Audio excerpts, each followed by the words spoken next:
کار تیمی مسیر موفقیت یک سازمان یا یک کسب و کار.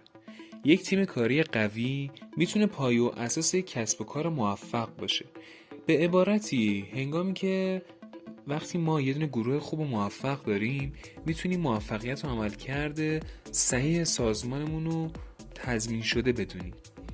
اگه افراد درون سازمان شما کار تیمی رو یاد نگیرن، امکان تعارض و برخورد بین سازمان‌ها ظهور پیدا میکنه. در نتیجه امکان رخ دادن هر گونه اتفاقی وجود داره. سلام، من امیرحسین ناجی هستم و تو این ویدیو میخوایم ببینیم کار تیمی چیه و ویژگی‌های اصلی یک تیم موفق چیه. خب حالا تعریف کار تیمی چیه؟ کار تیمی زمانی به وجود میاد که افراد با هم به سوی یک هدف مشترک حرکت میکنن. سودمندی این هدف ممکنه حرفه‌ای شخصی باشه. این همکاری میتونه توی ساختن یک پروژه، تلاش برای بهبود فرآیندها در سازمان یا حتی توی بازی ورزشی اهم از فوتبال، والیبال و غیره مشاهده شه.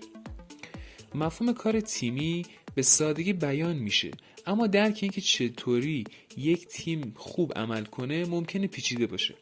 تبدیل شدن به یک تیم موثر و با عملکرد بالا نیازمند تمرین و مدیریت صحیح اونه.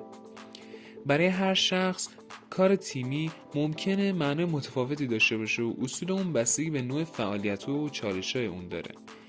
توی برخی موارد امکان داره اصلا به کار گروهی لازم نباشه و نهایتاً بهره خاصی نداره. بنابراین کار تیمی همیشه هم پاسخگو نیست، اما توی 90% مواقع سازمان یا کسب و کار رو به سمت درستی سوق میده. یکی از کلیدهای موفقیت یک تیم فهم اینه که همکاری تیمی میتونه یک پروژه رو به سمت و سوی بهتری سوق بده تا فرد به تنهایی قصد انجام پروژه رو داشته باشه.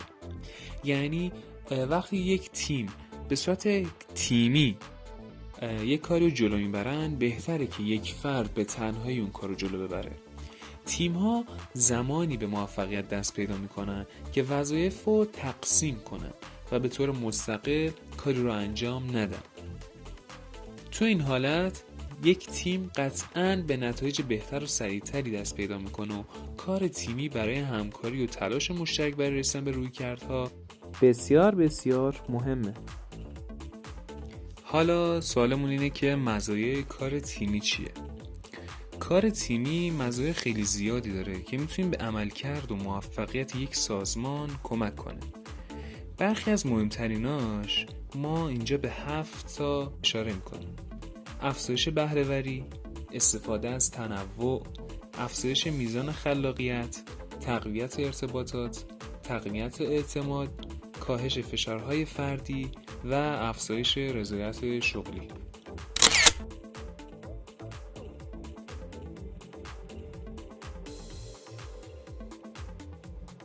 افزایش بهره‌وری، همکاری و هماهنگی بین افراد باعث افزایش بهره‌وری در انجام وظایف میشه.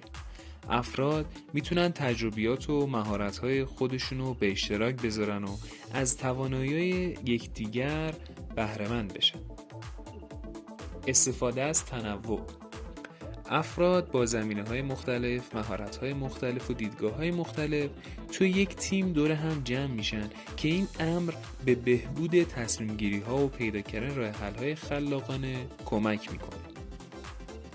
افزایش میزان خلاقیت، توی محیط کار تیمی افراد ترغیب به ارائه ایده‌های جدید و نوآوری‌های مختلف میشن که این امر به بهبود کیفیت و نوآوری محصولات و خدمات منتهی میشه.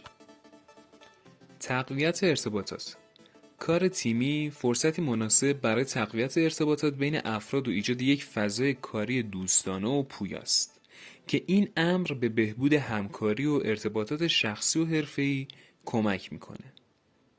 گزینه بعدی تقویت اعتماد. افرادی که با هم کار میکنن به طور طبیعی اعتماد بیشتری به یکدیگه پیدا میکنن. این اعتماد به کارکنان اجازه میده که با اطمینان و اعتماد به نفس وظیفه‌های خودشونو انجام بدن. کاهش فشارهای فردی، در کار تیمی فشار و مسئولیت‌ها بین اعضای تیم تقسیم میشن و این باعث کاهش فشارهای فردی و افزایش حمایت و کمک متقابل میشه. مورد آخر که گفتیم افزایش رضایت شغلیه. مشارکت توی فعالیت‌های گروهی و داشتن ارتباطات مثبت با همکاران میتونه به افزایش رضایت شغلی کارکنان منجر بشه. به طور کلی کار تیمی باعث ایجاد یک فضای کاری مثبت، دوستانه و پویا میشه و که این امر به بهبود عملکرد و موفقیت سازمانی کمک میکنه. ما اومدیم مزایای کار تیمی رو گفتیم. الان وقتشه که اصول کار تیمی رو بگیم. اصول کار تیمی یکی از پایه‌های اساسی موفقیت یک تیم و سازمانه. این اصول به طور مستقیم به همکاری، تعهد و مشارکت اعضای تیم وابسته است. در واقع تیمسازی یک فراینده که نیاز به توجه دقیق و برنامه‌ریزی صحیح داره. ایجاد یک تیم موفق نیازمند فردگرایی و اراده فردی اعضاست که اونها رو به شرکت در فعالیت‌های تیمی تشویق میکنه. قبل از اینکه دیر بشه اصلاحات لازم رو تو کار تیمی انجام بدیم. برای توسعه کار تیمی باید به اصول واقعی همکاری توجه کنید. اصول کار مشترک شامل ارتباط سازنده، همکاری، هوشیاری، نقص زدایی، مسئولیت پذیری، توجیه همراه با توضیح، شفافیت و عدم ابهام، آگاهی عمومی از اهداف، درک فرهنگ یکدیگر و توزیع مناسب کار می باشد. توی ارتباطات سعی کنید که ارتباط سازنده، باز و صادقانه رو ترویج کنید. همه اعضای تیم باید به یک نیروی بالقوه تبدیل شن و توی چالش‌های روزانه با قدرت مقابله کنن. در واقع تصور کنید که تنفس شما برخلاف ضربان قلبتون عمل کنه. این وضعیت به معنای نداشتن سلامتیه. این مثال نشون میده که هماهنگی توی کار تیمی خیلی خیلی اساسیه. به عبارت دیگه نبض کار گروهی باید یک نواخت باشه تا اطمینان حاصل شه که همه توی یک مسیر حرکت میکنن. توی کار تیمی شنیدن نظرات یکدیگر بسیار ارزشمنده. فضای کاری بهتر نه تنها به پیشرفت تیم کمک میکنه بلکه شامل قوانین و فلسفه های همکاری مؤثر نیز میشود. همکاری به این معناست که ما میتونیم با وجود اختلافات نظر در کنار یکدیگر کار کنیم. اولین قدم برای پیشرفت ایجاد چراغی است که تیم را در مسیر صحیح هدایت میکند.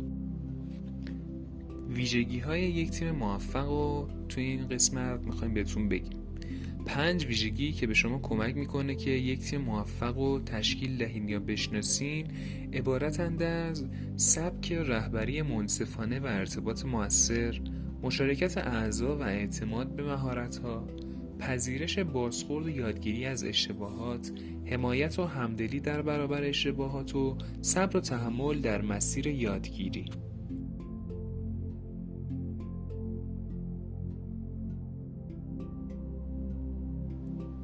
گزینه اول، سبک رهبری منصفانه و ارتباط مؤثر.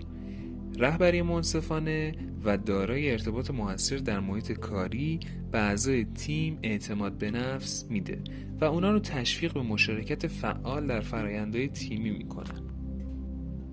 ویژگی دوم، مشارکت اعضا و اعتماد به مهارت‌ها. اعضای تیم از مشارکت ایده ها و مهارت های خود احساس اطمینان میکنن، چرا که فضای باز و پذیرش برای هر ایده و نظری وجود داره و این امر اعضا رو به دوام و بهبود مستمر تشویق میکنه. پذیرش بازخورد و یادگیری از اشتباهات. در تیم موفق از بازخورد استقبال میشه و به عنوان یک فرصت برای رشد و بهبود به اون نگاه میکنن.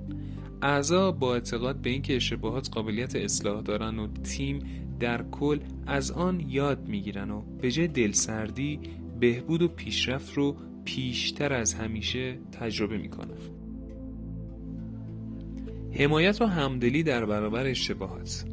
اگر یکی از اعضای تیم اشتباه کنه، تیم به جای انتقاد از اون حمایتش میکنه و به کل تیم کمک میکنه تا از این تجربه یاد بگیرن.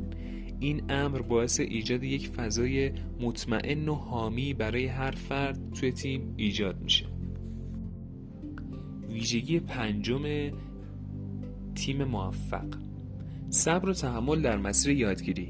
افراد در تیم موفق صبور هستند، به خصوص در برابر اعضایی که در حال یادگیری مهارت‌های جدید یا مرحله اولیه کار تیمی هستند. آنها از فرآیند یادگیری لذت میبرند و از یکدیگر پشتیبانی میکنند تا بهبود مستمر رو تجربه کنند. با ایجاد این مواصلات و محیط کاری مطلوب، یک تیم موفق قادر خواهد بود به بهترین شکل ممکن عمل کند و به دستیابی به اهداف خود نزدیکتر شود. این ویدیو هم به پایان رسید و ویدیو بعدی میخوایم در مورد تقویت کار تیمی و 5 دشمن کار تیمی که باید بشناسیم در موردش صحبت کنیم. موفق و پیروز باشید و اگه ما رو سابسکرایب نکردین سابسکرایب کنید و دکمه لایک رو بزنید. موفق و پیروز باشید. خدا نگهدار.